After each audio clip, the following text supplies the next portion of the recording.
Hello mga bebe, ito naman ay easy merienda lang no. So tuturuan ko kayo. Una, i-open nyo muna yung tuna can and ihiwalay nyo yung oil from the fish flakes, okay? Itabi nyo yung oil kasi nakakain pa yan, naiulam yan. And then kumuha kayo ng slice of bread. Ang ginamit ko dito ay 6 pieces lang ng slice of bread and then gumamit ako ng rolling pin para ma-flatten siya. Kapag wala kayong rolling pin, pwede kang gumamit ng baso. Ayan, i-continue nyo lang hanggang sa ma-flatten nyo lahat ng mga bread. Okay? So, nakikita nyo may cheese. Kakailanganin natin yan to add up some flavor sa ating gagawing Jollibee tuna pie and mini-stop Kariman inspired merienda. Yan, rolling pin nyo lang hanggang sa matapos nyo. At nang matapos na nga, ito na yung ating 6 na na-flatten na tinapay. Yung QP mayo. And mag-assemble na tayo. Let's go!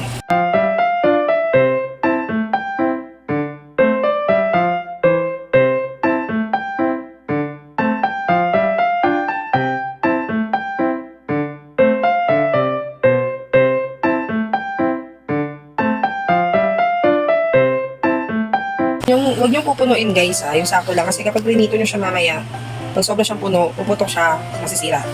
So ito, lalagyan din natin siya ng cheese, hinima ko siya ulit para magkasya kasi bawal nga siya mag-overflow. Okay? Sa cheese, you have an option na pwede nyo lagyan ng mozzarella or any kind of cheese. Pag tipidity kayo, pwede naman cheese powder.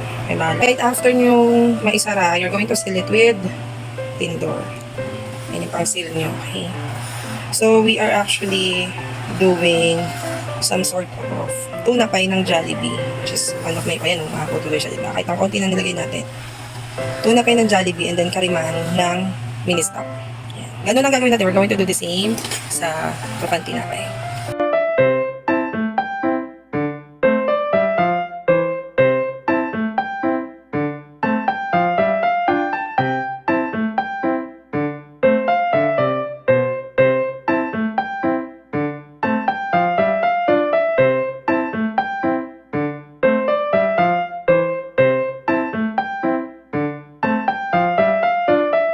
Okay, so we're going to have the coating na guys. Lagyan muna natin ng dalawang ito siya. Tari, di ba? Palermo, Himalayan salt, and ground pepper.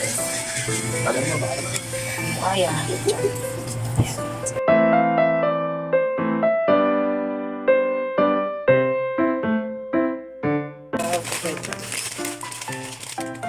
Gamitin nyo na lang yung tensiometer nyo kung gaano karaming breadcrumbs mo lang. So, you have to wash your hands first.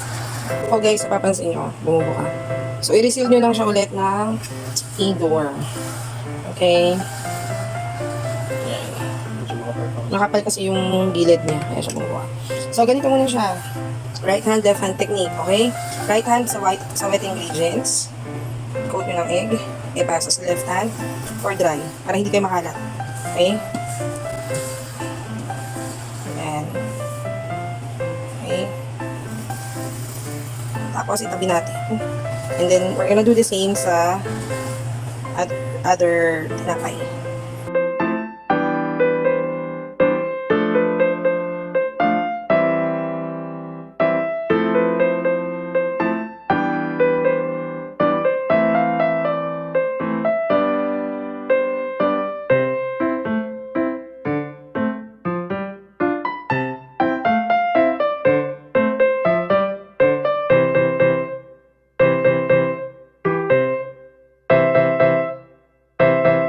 So, mga be, na-coat na natin lahat ng ating 6 na bread. And it's time to fry. Let's go! Okay, so mag-init tayo ng mantika. Medyo madami lang to sa mantika Madami ko sa mantika itong merienda na to. / dinner. So, dadamihan natin ng mantika. And then, paiinitin nyo yan, syempre. Ayan lang muna natin siya magdabog siya. Okay guys, so sobrang init ng mantika natin. So, maglalagay na tayo ngayon ng ating tuna pie. Okay? Pakasya lang dito is 2. So, huwag natin pilit, no? Mabilis na maluto yan dahil sa breadcrumbs. So, hindi nyo kailangan istabihin masyado. Di ba, brown siya agad. So, told you. Ingatan lang natin. Balik rin lang po natin yan. Wow, ganito pa daw. And then we have to prepare a plate with the paper towel. That tastes good.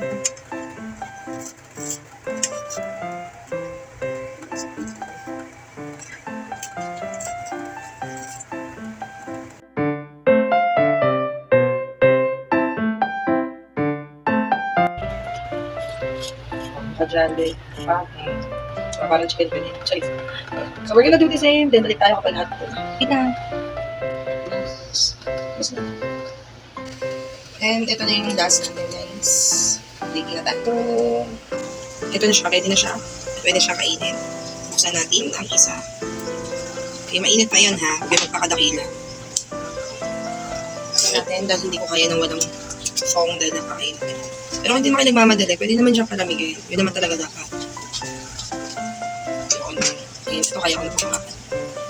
Wow! Cheers. Init! Oh my God. Mabe! Sino ka dyan? Okay, tara, kain ako.